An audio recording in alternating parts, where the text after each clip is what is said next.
പേര് നൗഷാദ് എന്നാണ്. കുന്നംകുളത്താണ് വീട്. ഈ ബിസിനസ്സിൽ കടന്നു വരുമ്പോൾ ഒരു റേഡിയേഷൻ ടെക്നോളജിസ്റ്റ് ആയിരുന്നു.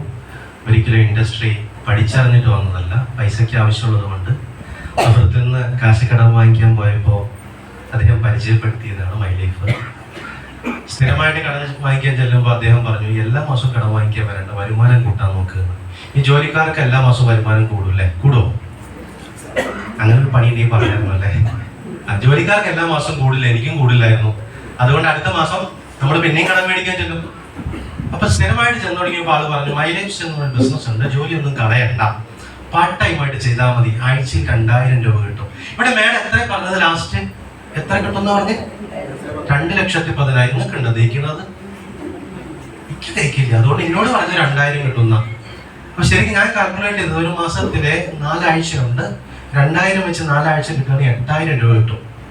എനിക്കൊരു ബൈക്ക് ഉണ്ട്, അതിന്റെ EMI അടയ്ക്കാം, ചെറിയൊരു കുറി ഉണ്ട്, അതിന് ചെറിയതായിട്ടൊരു പൈസ അടയ്ക്കാം. അപ്പൊ അതിനു വേണ്ടി ആരിൽ നിന്നും കടം വാങ്ങിക്കാൻ പോകണ്ടല്ലോ എന്ന് കരുതി ഇതിന്റെ ആപ്ലിക്കേഷൻ ഫില്ല് ചെയ്തു. ഫില്ല് ചെയ്തപ്പോൾ ആള് പറഞ്ഞു കുറച്ച് പ്രോഡക്റ്റ് എടുക്കണം. പ്രോഡക്റ്റ് എടുക്കണം, നമ്മുടെ കയ്യിൽ കാശ്, കാരണം കടം മേടിക്കാൻ പോയവൻ്റെ കയ്യിൽ കാശ് ഉണ്ടാവും.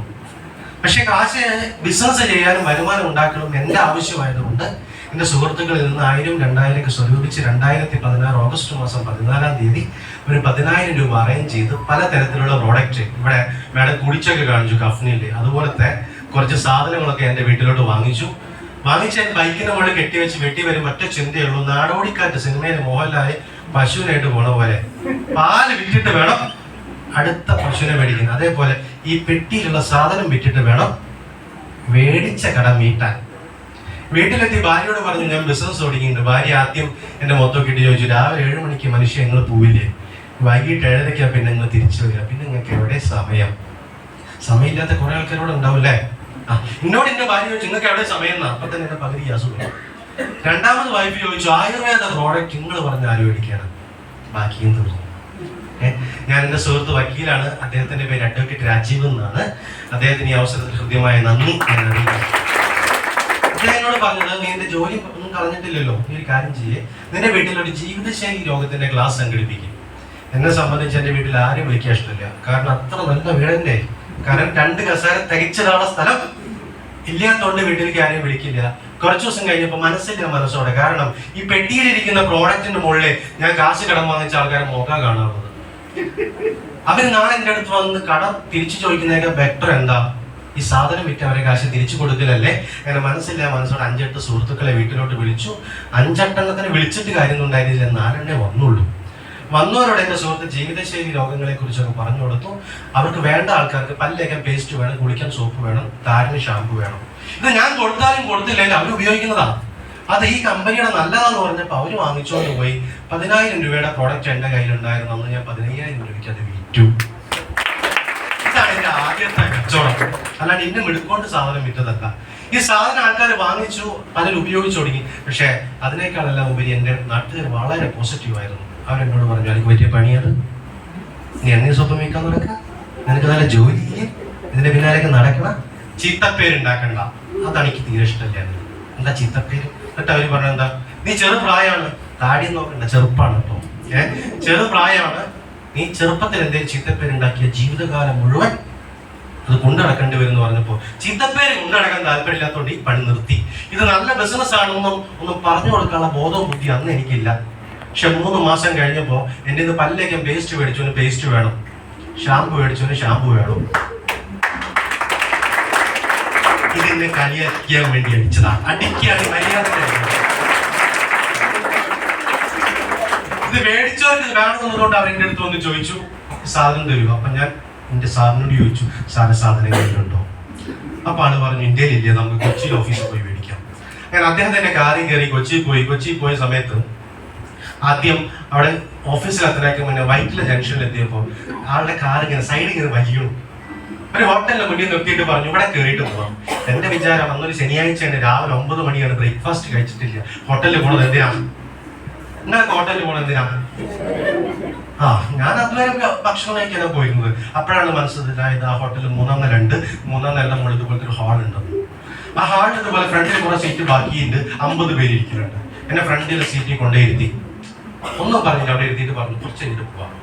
കുറച്ചു നേരം കഴിഞ്ഞ് അനീഷ് ബാബു എന്ന് പറയുന്ന ഒരാൾ വന്നിട്ട് പറഞ്ഞു, ഞാൻ മൈലേജ് സ്റ്റൈൽ എന്ന് പറഞ്ഞ ബിസിനസ് ചെയ്യുന്ന ആളാണ്, 2014 മുതൽ ഈ കമ്പനിയിൽ പ്രവർത്തിക്കുന്നു, ഇന്ന് എൻ്റെ ആഴ്ച വരുമാനം 2,10,000. ആള് പറഞ്ഞതാണ്, ആൾക്ക് കിട്ടുന്നത് പറഞ്ഞത്. അത് കേട്ടപ്പോൾ ഞാനിങ്ങനെ എൻ്റെ കൂടെ ഇരിക്കുന്നവരെ തോന്നിട്ട് പോവാ എന്താ കാരണം, 2,000 കിട്ടുന്നവർ 2,10,000 ദഹിക്കുമോ? ദഹിക്കാത്തോണ്ടാ പറഞ്ഞത്. അപ്പൊ ആള് പറഞ്ഞു കുറച്ച് നേരം കൂടി ഇവിടെ ഇരിക്കുകയും അങ്ങനെ കുറച്ചു നേരം കഴിഞ്ഞ് ഉച്ച സമയം വരെ അങ്ങനെ പിടിച്ചിരുത്തി മനസ്സിന്റെ മനസ്സോടെ ഇരിക്കുന്നത് കേട്ടാ. പാതി മനസ്സ് വീട്ടിലും പാതി മനസ്സ് വേറെ എവിടെയൊക്കെ, ഇവിടെ പലരും അങ്ങനെയൊക്കെ ഉണ്ടാവും. അങ്ങനെ കുറച്ചു നേരം കഴിഞ്ഞപ്പോ ഞാൻ അനീഷ് സാറിനോട് ചോദിച്ചു, സാറ് കിട്ടുന്നതിന് വല്ല തെളിവുണ്ടോ? തെളിവുണ്ടെങ്കിൽ ഞാൻ വിശ്വസിക്കാം. അങ്ങനെ എന്നെ പരിചയപ്പെടുത്തിയ സുഹൃത്ത് അദ്ദേഹത്തിന് 2016 സെപ്റ്റംബർ മാസം 23-ാം തീയതി 2,10,000 കിട്ടിയതിന്റെ സ്റ്റേറ്റ്മെന്റ് എനിക്ക് കാണിച്ചു തരാം. ഇത് കണ്ട സമയത്ത് പറഞ്ഞു കേട്ടതിലും വളരെ വലുതാണ് കണ്ടറിഞ്ഞതെന്ന് പറഞ്ഞ പോലെ അത് കണ്ടപ്പോൾ എനിക്ക് വിശ്വാസമായി. അപ്പം തന്നെ ഞാൻ ആളോട് ചോദിച്ചു, 2,000 കിട്ടാൻ ഞാനിപ്പോൾ എന്താ ചെയ്യേണ്ടത്? അപ്പോഴും എൻ്റെ മനസ്സിൽ 2,10,000 മേടിക്കുന്നുള്ള തോന്നൽ ഇല്ല. 2,000 കിട്ടാൻ എന്ത് ചെയ്യുമെന്ന് ചോദിച്ചപ്പോൾ ആള് പറഞ്ഞു, 3 കാര്യങ്ങളാണ് എന്നോട് പറഞ്ഞത്. പ്രിയപ്പെട്ടവരെ, നിങ്ങൾക്ക് മനസ്സിലാക്കാൻ പറ്റുകയാണെങ്കിൽ മനസ്സിലാക്കിക്കൊള്ളാം. ഒന്നാമത് പറഞ്ഞത്, ഈ ബിസിനസ് വളരെ സുന്ദരമായ സുതാര്യമായ ബിസിനസ്സാണ്.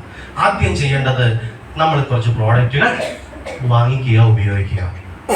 അത് നമ്മൾ ഈ ബിസിനസ് ചെയ്താലും ചെയ്തില്ലേലും വാങ്ങിക്ക് ഉപയോഗിക്കും അല്ലെ. ആദ്യമായിട്ട് ഈ ഹോളിൽ വന്ന ആൾക്കാരുണ്ടാവും. നിങ്ങൾ ചെയ്യേണ്ട എന്താ, നിങ്ങളെ വിളിച്ചുകൊണ്ട് വന്നവരെ വിശ്വസിച്ചിട്ട് അവരുടെ ആപ്ലിക്കേഷൻ ഫോം ഉണ്ടാവും, അത് ഫില്ല് ചെയ്ത് കൊടുക്കുക. എന്നിട്ട് നിങ്ങളുടെ വീട്ടിലോട്ട് പല്ല് തയ്ക്കാനും കുളിക്കാനും ടോയ്ലറ്റ് കഴുകാനും അങ്ങനെ തുടങ്ങിയ ഉൽപ്പന്നങ്ങൾ ഒരു പീസോ 2 പീസോ വെച്ച് എടുക്കുക, അങ്ങനെ ഉപയോഗിച്ച് നോക്കുക. അപ്പൊ ആദ്യം പറഞ്ഞത് അദ്ദേഹം പറഞ്ഞു കേട്ട് ഞാൻ ഉപയോഗിക്കാൻ തീരുമാനിച്ചു. കുറച്ചൊക്കെ ഞാൻ ഉപയോഗിച്ചിട്ടുണ്ടായിരുന്നു. രണ്ടാമത് അദ്ദേഹം പറഞ്ഞത്, ഉപയോഗിച്ച് കഴിഞ്ഞാൽ നിന്റെ വേണ്ടപ്പെട്ടവർക്ക് MRP വിറ്റോളം പറഞ്ഞു. വിൽക്കൽ എനിക്ക് ഇഷ്ടമല്ല, പക്ഷെ എനിക്ക് ഷെയർ ചെയ്യാൻ ഭയങ്കര ഇഷ്ടം. നിങ്ങളുണ്ടാ ഷെയർ ചെയ്യാറുണ്ടാ? ഇല്ലേ? നിങ്ങളൊരു ഹോട്ടലിൽ ഒരു ഭക്ഷണം കഴിച്ചാൽ ആ ഹോട്ടൽ നല്ലതാന്ന് പറയാറുണ്ടാ? അത് ഷെയർ അല്ലാണ്ട് പിന്നെ കയറാ. ഒരു സിനിമ കണ്ടിറങ്ങി കഴിഞ്ഞാൽ ആ സിനിമ നല്ലതാന്ന് പറയാറുണ്ടാ? തന്നെ ഷെയർ. അതായത് നിങ്ങൾ കഫ്നിൽ കഴിച്ച് ചുമ മാറിക്കഴിഞ്ഞ് സ്വാഭാവികമായിട്ട് പറയില്ലേ ആ കഫ്നിൽ നല്ലതാ. ഞാൻ എന്ത് ചെയ്തു, വാങ്ങിച്ച സാധനം എന്റെ വേണ്ടപ്പെട്ടവർക്കൊക്കെ MRPക്ക് കൊടുത്തുടങ്ങി. അപ്പൊ ചെറിയ ചെറിയ ലാഭം കിട്ടിത്തുടങ്ങി. കുറച്ചു ദിവസം കഴിഞ്ഞപ്പോൾ പിന്നെ അദ്ദേഹം പറഞ്ഞ 3ാമത്തെ കാര്യം, അങ്ങനെ ലാഭം കിട്ടുമെന്ന് നീ അവരോട് പറയാ, നിങ്ങൾ ഇങ്ങനെ MRPക്ക് മേടിക്കേണ്ട, പകരം നിങ്ങളുടെ പേരിൽ രജിസ്റ്റർ ചെയ്ത് കഴിഞ്ഞാൽ ഈ പ്രോഡക്റ്റുകളെല്ലാം ഹോൾസെയിൽ വിലയ്ക്ക് കിട്ടും അല്ലെ. ഹോൾസെയിൽ വിലയ്ക്ക് കിട്ടിയ വേണ്ടെന്ന് ആരെങ്കിലും പറയുമോ? പറഞ്ഞിട്ട് കാര്യമില്ല. ആമസോണിലും ഫ്ലിപ്കാർട്ടിലൊക്കെ പ്രത്യേക സമയം വരും അല്ലെ, എന്താ ഗ്രാൻഡ് സെയിലാ. ആ സമയത്ത് ഇവിടെ ആൾക്കാർ എന്തൊരു ഓട്ടാണ്. ഈ കാട്ട് എന്ന് പറഞ്ഞ സാധനക്കാർക്ക് വീട്ടിലേക്ക് സാധനം കൊടുത്ത് തള്ളലേ നേരണ്ടാവുള്ളൂ. ഈ ആമസോണിന്റെ ഫ്ലിപ്കാർട്ടിന്റെ ഒക്കെ കൊറിയർ സർവീസ് ചെയ്യുന്നവരാ. ഇവരിങ്ങനെ വണ്ടി ചറങ്ങ പറഞ്ഞ ഓർഡർ കാണാം. എന്താ കാരണം? ഓഫർ കിട്ടുമ്പോ മലയാളികളെക്കാൾ അല്ലെ, ഈ ബാക്കി ഞാൻ പറഞ്ഞില്ല. അപ്പൊ ഇവിടെ ഹോൾസെയിൽ വിലയ്ക്ക് 40% വില കുറവ് സാധനം കിട്ടുമെന്ന് പറഞ്ഞപ്പോൾ എന്റെ കൂട്ടുകാരൊക്കെ എന്ത് ചെയ്തു തുടങ്ങി, അവർ ഹോൾസെയിൽ വിലയ്ക്ക് വാങ്ങിച്ചു ഉപയോഗിച്ചു തുടങ്ങി. അപ്പൊ എന്റെ പണി പകുതി കുറഞ്ഞു. എന്ത് ചെയ്തു? അവർ ഹോൾസെയിൽ വിലയ്ക്ക് വാങ്ങിച്ചു ഉപയോഗിക്കും. 3ാമത് അദ്ദേഹം പറഞ്ഞ കാര്യം എന്താ വെച്ചാൽ, ഈ ഹോൾസെയിൽ വിലയ്ക്ക് ഉപയോഗിക്കുന്ന ആൾക്കാരോടൊക്കെ പറഞ്ഞു, നിങ്ങൾ വാങ്ങിച്ച MRPക്ക് വിറ്റോ. അപ്പൊ വിറ്റൊന്നുണ്ടാവും, മൊത്തത്തിൽ ടേൺ ഓവർ കൂടും. അങ്ങനെ ടേൺ ഓവർ കൂടുമ്പോൾ നേരത്തെ വേണം പറഞ്ഞ് 2,10,000 കിട്ടും. ഇതിന് വലിയ മാജിക്കോ ലോജിക്കോ ഒന്നുമില്ല. അങ്ങ് പണിയെടുക്കാൻ തീരുമാനിച്ച് ഇത് നടക്കും. ഇതൊക്കെ കേട്ടപ്പോ ഞാൻ ഇറങ്ങി. 3 മാസം അല്ല 3 ആഴ്ച കൊണ്ട് ഈ കമ്പനി കൂടെ ആദ്യത്തെ വരുമാനം 1,313 രൂപ എന്റെ അക്കൗണ്ടിൽ ക്രെഡിറ്റ് ആയി. ഇത് കിട്ടുമ്പോൾ ഉണ്ടാവുന്ന ഒരു വിശ്വാസമുണ്ട്. നാട്ടുകാർക്ക് കിട്ടുമ്പോൾ ഒരു സുഖം ഉണ്ടാവില്ല, അമ്മയ്ക്ക് കിട്ടുമ്പോൾ ഒരു സുഖമുണ്ട്. ഇത് കിട്ടിയപ്പോ കൂട്ടുകാരോട് പറഞ്ഞു, ആദ്യം കിട്ടിയും കിട്ടാ 1,313 വന്നു. നിങ്ങളുടെ നാട്ടിലൊക്കെ ഈ കല്യാണം കഴിച്ചു കഴിഞ്ഞാൽ ഭാര്യനെ ബന്ധുവീട്ടിലേക്ക് കൊണ്ടുപോകാറുണ്ടോ? ഇവിടെ ഒന്നും ഇല്ല. തിരുവക്കാരും മോശക്കാരും അത് ഭാര്യ വീട്ടിലാണോ സ്ഥിരം? അല്ല, ഞങ്ങളുടെ നാട്ടിലുണ്ട്. കല്യാണം കഴിച്ചാൽ ബന്ധുവീട്ടിലേക്ക് ഒന്ന് കൊണ്ടുപോകും. അതേപോലെ ഈ 1,313 സ്റ്റേറ്റ്മെന്റ് കിട്ടിയപ്പോ ഇതൊക്കെ എല്ലാ വീട്ടിൽ കൊണ്ടേ കാണിച്ചു കൊടുക്കുക. നല്ല പരിപാടി 1,313 കിട്ടി. അപ്പൊ അവർ ആദ്യം കിട്ടും, പിന്നെ കമ്പനി കൂട്ടും. എന്താ കമ്പനി കൂട്ടും? മോട്ടിവേഷൻ ആട്ടാ. നമ്മളെ ഒരു തരത്തിലും നന്നാക്കാൻ സമ്മതിക്കില്ല. അങ്ങനെ എന്തായാലും കിട്ടിയത് എനിക്കല്ലേ.